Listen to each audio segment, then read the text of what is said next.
하나님의 말씀은 잠언서 14장 30절 말씀입니다. 잠언서 14장 30절 말씀입니다. 다 함께 합독하시겠습니다. 평온한 마음은 육신의 생명이나 시기는 뼈를 썩게 하느니라. 아멘. 시기와 질투를 멀리하라. 말씀을 우리 당회장 박윤배 목사님께서 선포하시겠습니다.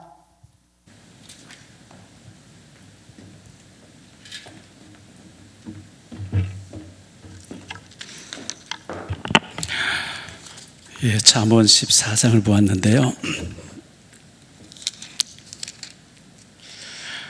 평온한 마음은 육신의 생명이나 시기는 뼈를 썩게 한다, 이렇게 했습니다. 뼈 속에서 우리가 피가 만들어지기 때문에 뼈가 썩으면 혈액암이 오겠죠. 굉장히 시기와 질투가 그렇다는 거예요. 민수기를 보고 있는데 지금요, 민수기가 굉장히 중요해요. 왜 중요하냐면 광야길 40년을 보여주고 있기 때문에 그래요.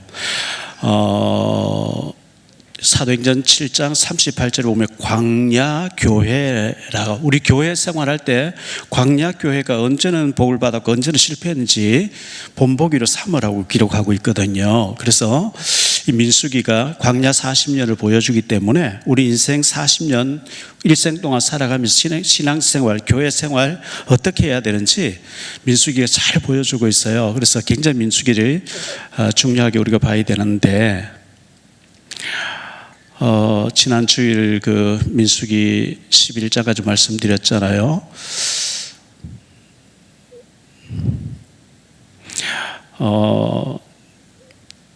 시편 78편 25절에 보면요, 사람이 힘센 자의 양식을 먹었으며, 만나를 가리켜요. 힘센 자의 양식, 하나님이 직접 만들어서 내려주신, 농사지어서 씨앗을 거둔 게 아니고 힘센 자의 양식을 먹었으며 그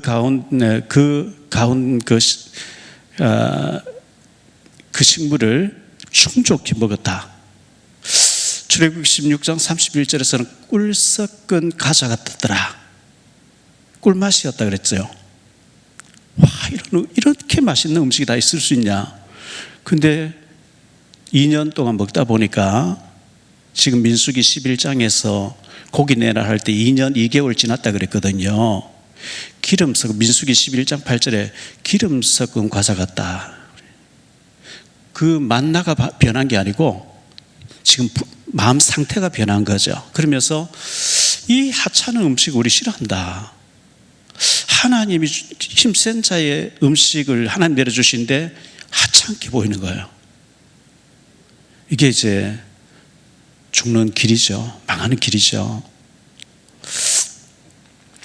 왜 이 민수기가 중요하냐니까, 가나안 땅 정탐하고 돌아와서 한 얘기가, 불신앙 얘기하잖아요. 그 40일 동안 정탐했는데 하루를 1년으로 계산해서 40년 동안 못 들어간다. 그리고 광야에서 다 죽는다. 여호수아 가려면 다 죽는다. 무서운, 그 잠시 불신앙 얘기한 게 무서운 결과를 가져와 버리기 때문에, 그리고 불신한 사람들은 하나님 축복 주신 땅에 못 들어간다. 하나님의 잔치에 못 들어간다는 거죠.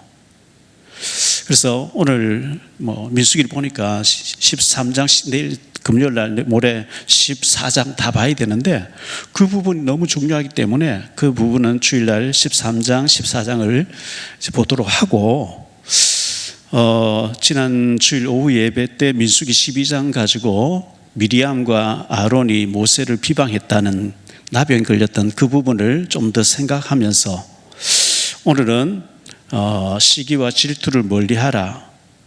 그래서 미리암과 아론의 시기와 질투를 첫 번째로 생각하고, 두 번째로 가인이 아벨에 대한 시기와 질투, 세 번째 요셉의 형들의 요셉을 시기와 질투한 것에 대해서 세 가지를 말씀드리고, 이번 금요일 저녁에는 사울 왕의 그 다윗을 시기해서 일어난 결과를 좀 말씀하고, 다니엘이 총리로서 너무 잘하니까 다른 총리 2명이 고관들을 같이 엮어가지고 다니엘을 사자굴에 던져놓다가 자신들이 죽게 되는 이 시기가 질투가 살인으로 가는 거, 죽음으로 가는 거거든요.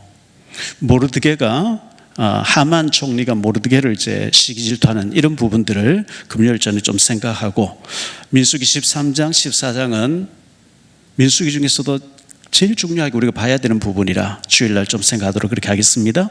오늘 저녁에 세 가지로 말씀드릴 첫 번째로 생각할 말씀은 미리암과 아론의 시기와 질투에 대해서 말씀드릴게요. 지난 주일 오후에 설교했던 말씀인데 조금 다른 각도에서 좀 봤으면 좋겠어요. 민수기 12장 1절로 16절에 나오는 얘기죠. 축복받은 가문이에요. 이 아므람과 요게벳, 미리암과 아론과 모세 3남매. 아므람과 요게벳이 부부인데 레위 지파 사람이었다. 이렇게 레위의 자녀들이었죠. 출애굽기 2장 1절에 보면 나오거든요. 레위 가족 중 한 사람이 가서 레위 여자에게 장가 들었다 그랬어요. 출애굽기 6장 20절에 보니까 아므람은 그들의 아버지의 누이 요게벳을 아내로 맞이하였고 그는 아론과 모세를 낳았으며 아므람의 나이는 137세였으며, 여기 아므람이라고 했죠. 아므람, 모세의 아버지를 아므람이라는데, 제가 미국 가서 지난번에 아므람 얘기하니까 아브라함으로 잘못 알고 있더라고요. 아브라함하고 아므람은 지금 전혀 다른 사람이에요. 다른 사람이거든요. 아므람과 요게벳, 레위의 자손들이에요. 그래서 민수기 26장 59절에 보면요, 아므람의 처의 이름은 요게벳이니 레위의 딸이요 애굽에서 레위에게서 난 자라. 그가 아므람에게서 아론과 모세와 그의 누이 미리암을 낳고 3남매를 낳았죠. 미리암이 제일 누나고 그 다음에 아론이고 그 다음에 모세인데 거꾸로 이렇게 기록을 해놨어요. 애굽에서 노예 생활하다가 모세가 태어났습니다. 노예 생활할 때 모세가 태어났죠. 출애굽기 1장 22절에 보니까요, 그 당시 상황을 말씀하고 있는데, 그러므로 바로가 그의 모든 백성에게 명령하여 이르되 아들이 태어나거든 너희는 그를 나일강에 던지고 딸이거든 살려두라. 산파에게 히브리 여자들이 애를 낳거든 애를 받을 때 아들이거든 너희가 죽이라 했는데, 이 시브라와 부하라는 이 산파가 여호와를 두려워하고 경외하기 때문에 안 죽여요. 왕이 불러서 왜 살렸냐를 묻자 추궁할 때에 히브리 여자들은 애굽 여자와 다른 삐다. 우리 가보니까 이미 낳았습니다. 낳아 있는 아이를 어떻게 죽입니까? 거짓말했는데 산파들이 하나님을 경외하였으므로 하나님이 그 집안을 흥왕하게 하셨다 그랬거든요. 그래서 산파들이 안 죽이니까 바로 왕이 직접 명령 내리죠. 아들 낳거든 나일강에 던져 넣어라. 부모가 직접 던져 넣어라. 이때 모세가 태어났단 말이죠.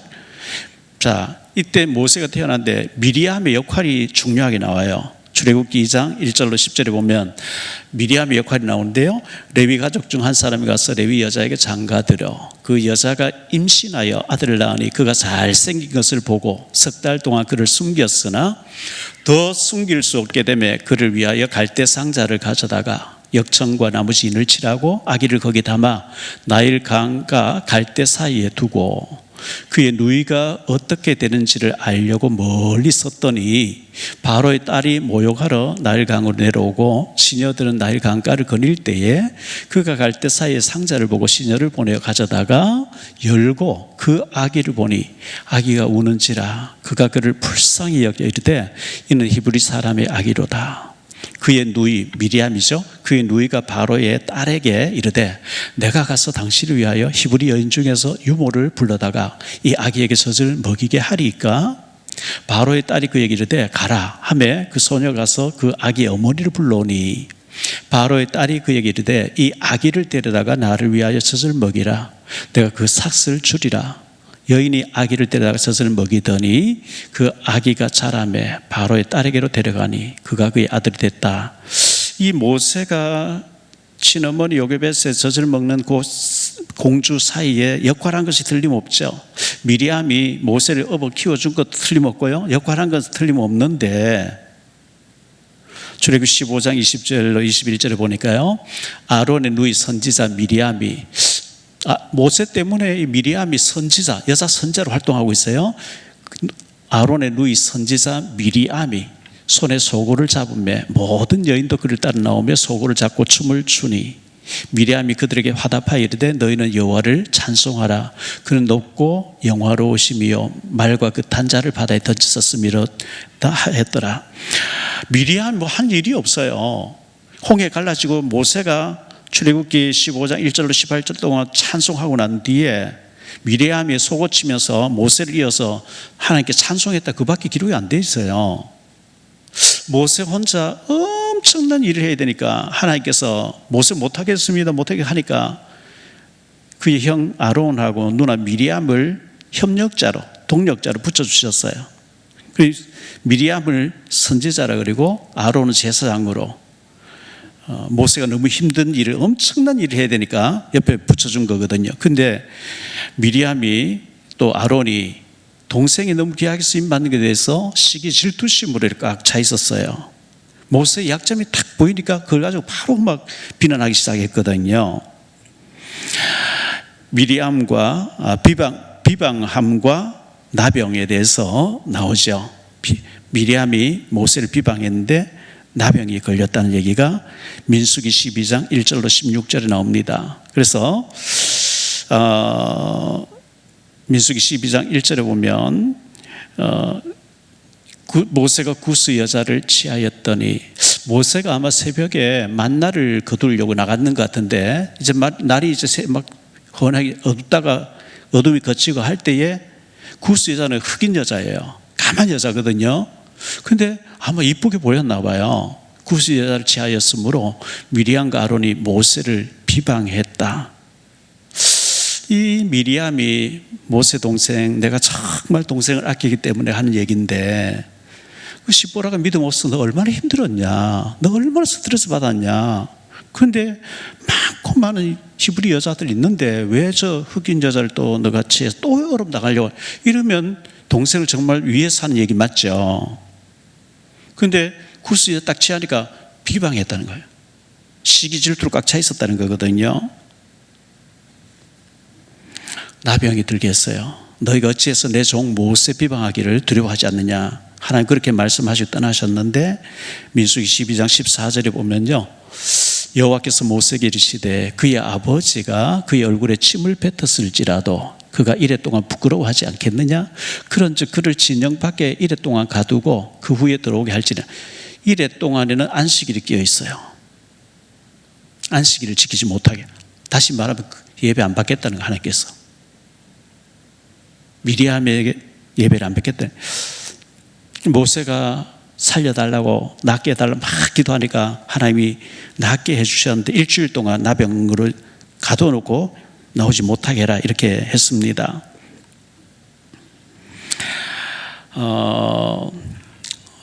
사촌들, 저희 사촌들 얘기를 뭐 저는 사촌들 보러 가지도 않고 오지도 않고 하는데, 저희 울산에 계신 형님하고 누님은 사촌들하고 뭐 결혼식에 무슨 뭐 조카들 결혼식에 왔다 갔다 많이 하시다 보니까 많은 얘기 제가 가끔 듣죠. 듣는데 보면 같은 형제들끼리도, 같은 그 사촌들 집안끼리 자기 형제 자매끼리 막 시기하고 질투하고 막 욕하고 원수지고 그런 경우 얘기를 참 많이 듣거든요. 참 부족하지만 저희 형님이나 저희 누님은 전혀 그렇지 않고 정말 저를 위해서 기도하고 해주고 계시고 제가 잘 되기를 바라고, 그렇게 부모님같이 해주시는 게 너무 감사하죠. 하나님이 모세를 쓰고 계시는데 네가 왜 함부로 이렇게 말하고 하느냐, 두려워하지 않느냐. 그 나병이 확 들었다 그랬어요. 그러니까 이 시기 질투가 뭐 좀 그렇게 할 수 있는데, 좀 비난할 수 있는데 그게 나병이 들 만큼 저주냐. 하나님이 모세 비방을 그렇게 싫어하셨어요. 미리암뿐만 아니죠. 뒤에 보면 고라가 당을 짓고 모세 대적하잖아요. 고라와 다단과 온이 다 죽어요. 싱크 올라서 땅이 갈라져서 고라가 죽고 250명이 불타서 죽고 또 전염병으로 다 죽여버려요. 항상 하나님이 모세 편 드셨어요. 왜? 모세를 쓰고 계시니까. 두 번째 생각할 말씀은요, 가인의 아벨에 대한 시기와 질투거든요. 창세기 4장 1절로 15절에 나온 얘기예요. 4장 1절에 보니까 아담이 그의 아내 하와와 동침함에 하와가 임신하여 가인을 낳고 이르되 내가 여호와로 말미암아 득남하였다 하니라. 아담 하와는 하나님 흙으로 빚어놓고요, 성인이에요, 성인. 그리고 코에 입기면 후분은 성인이에요, 그냥요. 그런데 임신해가지고 10달 가까이 태중에 입덧해가지고 배 아프게 낳은 가인이 처음이라고요. 하와가 처음으로 임신한 사람이에요. 인류의 최초의 임신으로 태어난 사람이 가인이라고요. 얼마나 중요해요. 창세기 3장 16절에 뭐라고 얘기하죠? 또 여자에게 이르시되 내가 네게 임신하는 고통을 크게 더하리니 네가 수고하여 자식을 낳을 것이며 너는 남편을 원하고 남편은 너를 다스리고. 수고해서 아파서 아기를 낳는다. 첫 번째 적용된 사람이 하와가 가인을 낳는 과정이었어요.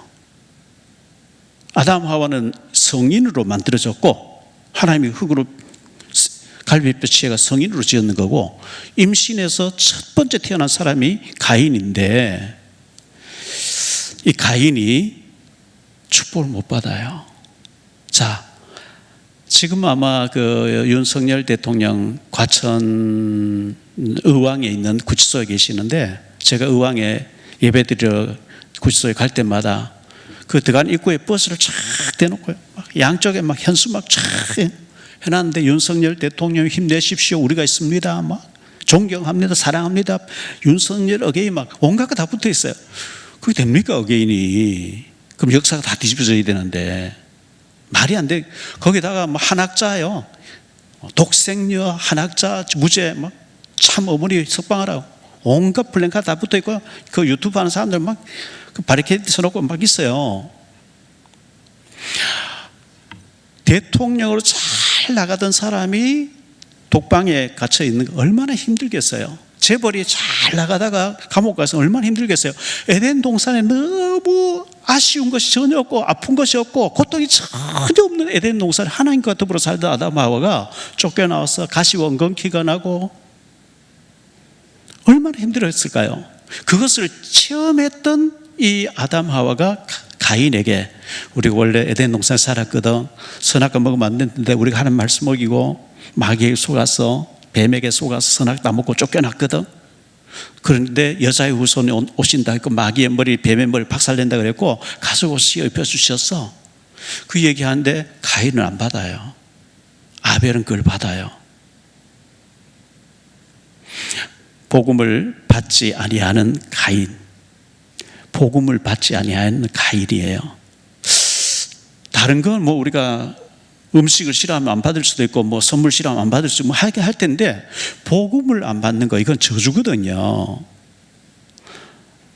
창세기 4장 1절로 15절인데요. 조금 볼게요. 아담이 그의 아내 하와와 동침하며 하와가 임신하여 가인을 낳고 이르되 내가 여호와로 말미암아 득남하였다 하니라. 그가 또 가인의 아우 아벨을 낳았는데 아벨은 양치는 자였고 가인 농사하는 자였더라. 세월이 지난 후에 가인은 땅의 소산으로 제물을 삼아 여호와께 드렸고 아벨은 자기도 양의 첫 새끼와 그 기름으로 드렸더니 여호와께서 아벨과 그의 제물은 받으셨으나 가인과 그의 제물은 받지 아니하신지라.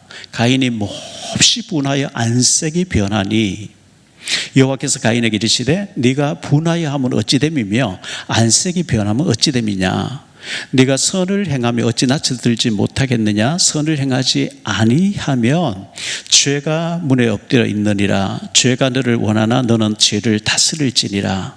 가인이 그의 아우 아벨에게 말하고 그들이 들어있을 때에 가인이 그의 아우 아벨을 쳐 죽이니라. 여호와께서 가인에게 이르시되 내 아우 아벨이 어디 있느냐. 그가 이르되 내가 알지 못하나이다. 내가 내 아우를 지키는 자니이까. 이르시되 네가 무엇을 하였느냐. 네 아우의 피소리가 땅에서부터 내게 호소하느니라.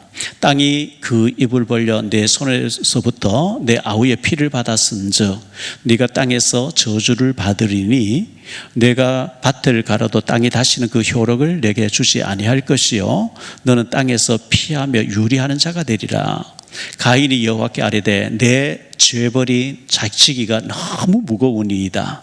주께서 오늘 이 지면에서 나를 쫓아내시온즉 내가 주의 낯을 배웁지 못하리니 내가 땅에서 피하며 유리하는 자가 될지라. 무릇 나를 만나는 자만 나를 죽이겠나이다. 여호와께서 그에게 이르시되 그렇지 아니하다. 가인을 죽이는 자를 벌을 7배나 받으리라 하시고 가인에게 표를 주사 그를 만나는 모든 사람에게서 죽임을 면하니라. 이렇게 말씀했어요. 하나님께서 이 가인이 그 복음을 받지 않고 형식적으로 드리는 것을 안 받으셨어요. 아벨 것은 받았어요. 그런데 내 동생은 예배드리는 하나님 불러 받으시는데 내 거는 왜 안 받았냐 할 때에 내가 뭐가 잘못했지 자신을 돌아봐야 되는데 동생을 미워한단 말이죠. 심히 분노했다는 거예요. 히브리서 11장 4절에 말씀하고 있어요. 믿음으로 아벨은 가인보다 더 나은 제사를 하나님께 드림으로 의로운 자라 하시는 증거를 얻었으니 하나님이 그 예물에 대하여 증언하심이라.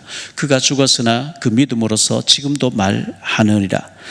아벨의 그 피제사가 그 믿음을 증거한다 그랬어요. 아벨은 양을 드렸는데 가인은 농사 짓는 자니까 곡식가루들은 당연하지 않겠냐 그렇게 생각할 수 있는데 그렇지 않아요. 요한 1서 3장 12절에 보면 가인같이 하지 말라. 그는 악한 자에게 속하여, 보세요, 사탄 마귀에 속했죠.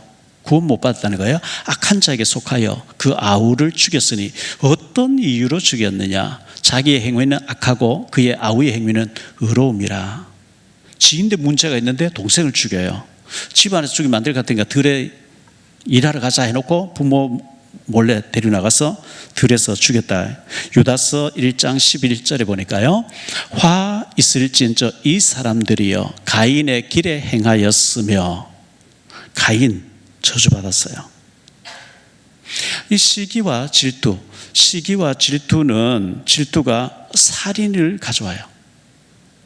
시기와 질투가 그냥 시기로 질투로 끝나는 게 아니고 살인을 가져왔단 말이죠. 나의 예배를 하나님 왜 안 받았을까? 내가 구원받지 못한 게 자기 자신의 근본을 돌아봐야 될 시간표에 자기에게 잘못이 있는데 동생을 응답받고 예배 응답받고 예배 축복받고 하나님 앞에 응답받는 동생을 쳐 죽이는 인류 최초의 살인자죠. 동생을 죽인 자예요. 그런데 그 창세기 4장 16절부터 보면 저주가 임해요. 가인이 여호와 앞을 떠나서 에덴 동쪽 노 땅에 거주하였더니 이제 저주받는 혈통이 쭉 이어가거든요. 잘못된 거예요. 그래서 이 시기 질투가 살인하고 연결되기 때문에, 나병과 연결되고 살인과 연결되기 때문에 굉장히 무서운 거예요. 세 번째로 생각할 말씀은요, 요셉의 형들의 시기와 질투예요. 요셉의 형들의 시기와 질투. 창세기 37장에 나온 내용이죠. 요셉에 대해서 창세기 37장이 쭉 나오는데요, 요셉의 어머니 라헬의 죽음, 요셉의 어머니 라헬의 죽음이 나와요. 라헬이 죽지 않고 살아있으면 요셉이가 팔려가고 뭐 이런 일 없었겠죠. 하나님이 요셉을 쓰기 위해서 그의 어머니 라헬을 데려가 버렸어요. 창세기 35장 16절로 20절에 보니까요, 창세기 35장 16절로 20절에 그들이 베델에서 길을 떠나 에브라스에 이르기까지 얼마간 거리를 둔 곳에서 라헬이 해산하게 되어 심히 고생하여 그가 난산할 즈음에 산파가 그에게 이르되 두려워하지 말라. 지금 내가 또 등남하였느니라 하매 그가 죽게 되어 그의 혼이 떠나려 할 때에 아들의 이름을 베논이라 불렀으나 그의 아버지는 그를 베냐민이라 불렀더라. 라헬이 죽음에 에브라 곧 베들레헴 길에 장사되었고 야곱이 라헬의 묘에 비를 세웠더니 지금까지 라헬의 묘비라 일컫더라. 베논이라고 하는 이름의 뜻은요, 슬픔의 아들, 나를 죽게 하니까 슬픔의 아들이라는 뜻인데, 야곱이 막내 베논이를 베냐민이라, 오른손의 아들이라고 이름을 고쳐줬다 그랬어요. 하나님이 야곱을 통해서 12아들, 12지파 12아들 낳는 게 하나님의 계획이었기 때문에 라헬이 죽는 거 괜찮았어요. 요셉에게, 야곱에게 미안하지만, 그리고 가장 큰 문제는 창세기 31장 19절에 이 라헬이 드라빔을 품고 있어요. 그때의 라반이 양털을 깎으러 갔으므로 라헬은 그의 아버지의 드라빔을 도둑질하고, 드라빔이라고 하는 우상이거든요. 농사 잘 되게 해준다는 우상, 다산 많이 자연을 낳게 해준다는 그런 전설을 가진 우상을 그의 친정 아버지 라반이 있었는데 그걸 훔쳐가지고 왔다 그랬거든요. 그래서 라반이 막 추격해 와서 야곱의 장막을 다 사사 뒤지면서 네가 가는 거 좋은데 왜 내 신을 도적질했냐, 그걸 막 뒤지는데 창세기 31장 34절로 35절에 보니까요, 라헬이 그 드라빔을 가져 낙타 안장 아래에 넣고 그 위에 앉은지라. 라반이 그 장막에서 찾다가 찾아내지 못하매 라헬이 그의 아버지 라반에게 얘기하는 거죠. 그의 아버지에게 이르되 마침 생리가 있어 일어나서 영접할 수 없사오니 내 주는 노하지 마소서 하니라. 라반이 그 드라빔을 두루 찾다가 찾아내지 못한지라. 라헬이 일어나고요, 그 안장 탁 들키면 그 속에 드라빔이 지금 있는데 생리가 있어서 내가 못 일어납니다 하면서 거짓말했어요. 그 드라빔이 품고 있다. 요셉을 하나님 써야 되는데 드라빔 품고 있는 라헬의 그 영향을 요셉이 주면 안 되니까 하나님이 그 동생을 낳다가 죽도록 이렇게 만드신 것 같아요. 자, 그러니까 이 야곱이 11아들보다 요셉을 특별히 사랑했어요. 왜? 라헬, 사랑했던 아내 라헬이 죽었어요. 베냐민은 금방 태어나가지고 몰라요. 아무것도 몰라요. 근데 요셉은 지금 엄마를 한창 찾고 엄마를 알고 있는 아이가, 엄마가 죽었기 때문에 이 야곱이 요셉을 특별히 사랑해주고, 그 형들이 동생 불쌍하잖아. 엄마도, 우리는 엄마가 다 있는데 저 동생이 엄마가 없잖아. 아빠가 좀 특별히 요셉을 좀 챙기거든. 이해해주자 이러면 되는데 그게 안 되는 거예요. 채색 옷을 입은 요셉이라고 했어요. 야곱이 요셉에게 특별한 옷을 지어 입혔어요. 요즘은 옷이 너무 흔하잖아요. 제가 20년 전에 샀던 옷, 30년 전에 샀던 옷 안 떨어져서 지금까지 갈 수 있어요. 얼마 전에 대구에 제가 알고 지낸 김인환 형님의 아들 준현이가 결혼해서 제가 다녀왔는데 제가 18살, 19살 먹었을 때 그 형님이 지배인으로 있는데 제가 일을 했었는데 대구 포정동에 일하고 이랬었는데 그 형이 있던 티사스를 제 손 지금까지 있다니까요. 벌써 50년 지났는데 옷이 안 떨어져요. 멀쩡한 옷을 버릴 수는 없잖아요. 옛날에는 그렇게 옷이 좋지를 못하고, 제가 어릴 때만 해도 시골에서 기어다니니까 무릎이 다 꾸며가지고 입고 했잖아요. 요셉에게 채색 옷을 입혔는데, 채색 옷, 그때 옷이 신부를 가리키는데요, 추장이라든지 족장, 특별한 사람에게, 장손에게 채색 옷을 입혔대요. 왕족이라든지. 근데 야곱이 요셉을 너무 아끼고 엄마 없이 자란다고 해서 특별하게 아마 정성을 들여서 좋은 옷을 입힌 것 같은데, 그 형들이 시기하니까 요셉이가 좀 어쩌다 명절 때 한번 입더라도 평상시복을 입었으면 좋았는데 철이 없으니 요셉이가 또 채색 옷을 입고 형들 앞에 뽐냈죠. 형들은 이런 옷 없지 막 이래 나온 거예요. 안 그래도 미워 죽겠는데 그런 짓 하니까 더 미운데, 거기다가 형들의 잘못을 막 아버님 자꾸 일러 바치니까 미워 죽는 거죠. 그래서 그 형들이 요셉을 미워하는데요, 야곱이 잘못이죠. 특별하게 편애를 했으니까요. 4절 말씀, 창세기 37장 4절 말씀에 보면 그를 미워하여, 그의 형들이, 아버지가 형들보다 그를 더 사랑함을 보고 그를 미워하여 그에게 편안하게 말할 수 없었더라. 너무 편애를 하니까 형들이 동생을 편하게 말해 줄 수가 없다, 그렇게 했다는 거예요. 5절 말씀에도 보니까요, 요셉이 꿈을 꾸고 자기 형들에게 말하며 그들이 그를 더욱 미워하였더라. 8절 말씀 보니까요, 그 형들이 그에게 이르되 네가 참으로 우리의 왕이 되겠느냐, 참으로 우리를 다스리게 되겠느냐 하고 그의 꿈과 그의 말로 말미암아 그를 더욱 미워하더니, 미워한다는 얘기가 계속 나와요. 11절에도 보면요, 그의 형들은 시기하되 그의 아버지는 그의 말을 간직해 두었더라. 미워했다, 미워했다, 미워했다, 시기했다. 이 시기한 나머지 요셉을 죽이려고 하잖아요. 죽이려고 하는 요셉의 형들이 요셉을 죽이려고 해요. 그게 창세기 37장 18절로 28절에 나온 내용이거든요. 요셉이 아버지 심부름으로 형들에게 왔어요. 오니까 형들이 요셉이 꿈꾸는 자가 오는도다. 자, 우리가 죽여버리자. 그래서 구덩이 던져넣었는데 하나님 계획이 있으니까 구덩이에 물이 없었더라. 그래서 르우벤은 죽이지 말자 그랬고, 유다는 우리가 동생을 죽인들 무엇이 유익하겠냐, 돈 받고 팔자 이래가지고 요셉을 이스마엘 사람에게 돈을 받고 팔아서 애굽으로 가게 했다, 이렇게 나옵니다. 오늘 세 가지로 말씀드렸는데요, 미리암과 아론의 모세를 향한 시기, 질투, 그래서 나병이 걸렸어요. 두 번째, 가인이 아벨에 대해서 시기, 질투, 살인했어요. 저주받았어요. 세 번째, 요셉의 형들의 시기와 질투.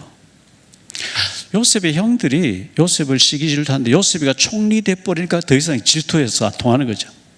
너무 잘 돼버리니까 질투 안 해요. 무릎 꿇죠. 다윗의 형이 막 다윗을 시기했거든요. 너 이놈의 자식이 양들을 어디 두고 전쟁을 구경하러 나왔냐고 막 혀를 기내는데 다윗이 왕 돼버리니까 더 이상 그런 게 없어져요. 결론적으로 말씀 맺을게요. 첫째, 미리암의 시기와 질투, 이게 나병이 드는 무서운 결과를 가져왔어요. 하나님이 쓰는 모세를 비방한 것이 얼마나 큰 죄가 됐다는 것을 이건 보여주고 있습니다. 대부분 사람들은 목회자를 욕하고 비난하는 거 너무 쉽게 생각하잖아요. 하나님 쓰든 말든 민수기 계속 봅니다만은 계속 모세를 비난해요. 하나님 항상 모세 편을 들어요.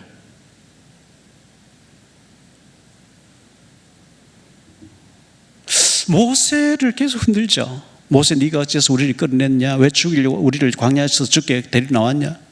모세를 계속 원망하는데 결국은 그게 하나님께로 향하거든요. 그래서 다 실패를 해요. 오해죠. 하나님은 세계 살리는데 쓰겠다고 데리고 나왔는데 무슨 네가 왜 우리를 데리고 나왔냐? 다른 지도자 세워서 애굽으로 돌아가자. 틀린 말이거든요. 미리암이 봤을 때 동생이 기약이 쓰임받은 너무 기쁜 일이고 감사한 일인데 말은 하지 않았는데 속에 질투로 꽉 차 있었어요. 모세의 허물이 딱 허물같이 보이는 일을 딱 하니까 바로 비방했다 그랬거든요. 나병이 걸렸어요. 그래서 우리가 이 시기, 질투, 비방 굉장히 조심해야 되고요. 두 번째, 가인의 시기와 질투가 살인을 하게 됐어요. 내게 잘못 있는데 하나님은 잘못하는 분이 아니거든요. 하나님 응답 안 하시면 내게 잘못했기 때문에 하나님 안 받아주는 건데 동생을 죽여요.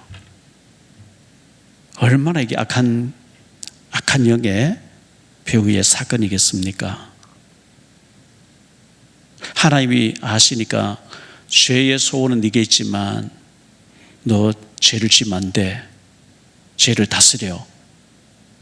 네가 분노하는 것을 어찌며 혈기내고 안색이 변하면 안색이 변했다 그래. 안색이 변하면 하지 말라 하는데 하나님 말씀도 안 들어요. 나는 죽였는데 하나님이 땅에서 네 소산이 이제 네게 효력 못 준다. 너무 벌이 중합니다. 이리 나오죠.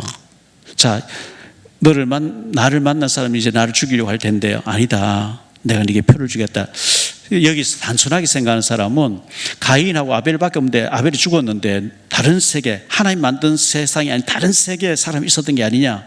그거 아닙니다. 창세기 5장 1절로 이해해 보면 아담 하와가 가인을 낳고 아벨 낳고 난 뒤에 800년을 지나면서 계속 애를 낳았다 이렇게 나와 있어요. 요즘처럼 애를 서너 명 낳고 끝나는 게 아니고 계속 낳았는데 성경에는 꼭 필요한 사람만 기록해 놓은 거지 그 일일이 다 기록하면 다 우리가 읽지도 못해요. 세 번째, 요셉 형들의 시기와 질투가 살인 근처까지 갔죠. 구덩이 던져서 죽여버리자. 던져 넣을 때 뭐 다칠까봐 살살 던졌겠습니까? 미끄러지게 했겠으면 확 던져 넣어버렸는데 물이 없더라. 하나님께 죽지 않게 했어요. 창세기 37장 24절에 보니까요, 그를 잡아 구덩이에 던지니 그 구덩이는 빈 것이라 그 속에 물이 없었더라. 자, 여기에서 좀 적용을 우리가 한번 생각해 봅시다. 적용. 우리가 뭐 요셉 얘기, 미리암 얘기, 가인 얘기 오늘 나하고 무슨 상관인데 이러면 안 되고요. 나에게 있는 시기와 질투는 뭔가? 로마서 12장 15절에 보면 이런 말씀이 나와요. 즐거워하는 자들과 함께 즐거워하고 우는 자들과 함께 울라. 우는 자에게 가서 우리가 같이 슬퍼해주고, 이번 주에 우리 문민아 장로님 어머님 돌아가셔서 계속 이제 예배 드리고 승화장에 가서 이제 수목장 할 때까지 예배 드리고 위로하고 했거든요. 우는 자들과 함께 울기는 쉬운데 즐거워하는 자들과 함께 즐거워하는 게 쉽지 않아요. 오죽하면 사촌이 논산 배 아프다 이런 얘기가 있겠어요? 나하고 똑같은데 나는 승진하는 저 사람 승진 잘 돼요. 나는 장사하는 저 집은 너무 잘 돼. 나는 부흥 안 돼. 저 집은 너무 부흥 잘 돼. 그게 같이 즐거워야지 안 된다니까 그게요. 타락한 인간의 재성이 있어서 잘 안 되어져요. 나는 못하는데 옆에 교회 부흥되면 감사할 일이고, 내가 못하니까 저 교회라도 잘 돼가지고 부흥해야 그 하나님 더 큰일하고 해야 되는데 배 아프다니까. 우는 자들 함께 울라 했는데요, 욥이 지금 욥기서 읽어보면 10명의 일곱 아들과 세 딸이 죽었어요. 재산 다 없어졌어요. 온몸이 만신창이 됐어요. 세 친구가 찾아왔어요. 일주일 동안 그 자녀들 죽은 것 때문에 같이 막 금식하면서 이렇게. 그런데 우는 자들과 함께 울려고 하면 위로해야 되는데 정죄하잖아요. 계속 4명이 돌아오면 정죄해요. 이게 함께 우는 게 아니죠. 성경은 우는 자들과 함께 울고 즐거워하는 자 함께 즐거워하라 했는데 이게 잘 안 되어진다니까요. 다른 사람 잘 안 되면 좋고 내가 잘 되면 좋고 말이죠. 이게 타락한 인간의 죄성이에요.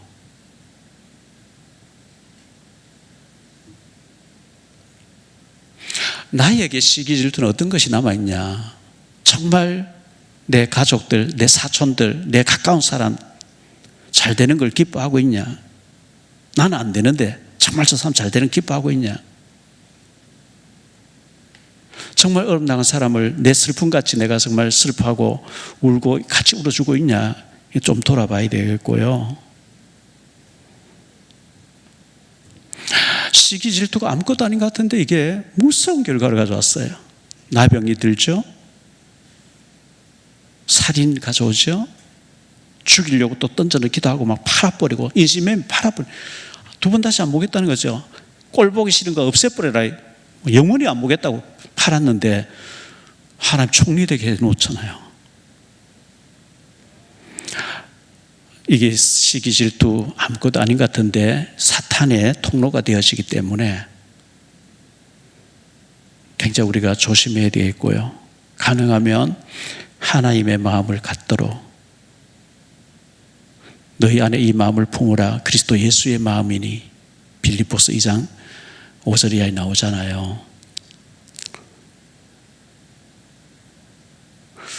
그래서 우리가 이 성경에는 잠언 14장 30절에 시기는 뼈를 썩게 한다 그랬어요. 내가 시기하는데 내 뼈가 썩어요.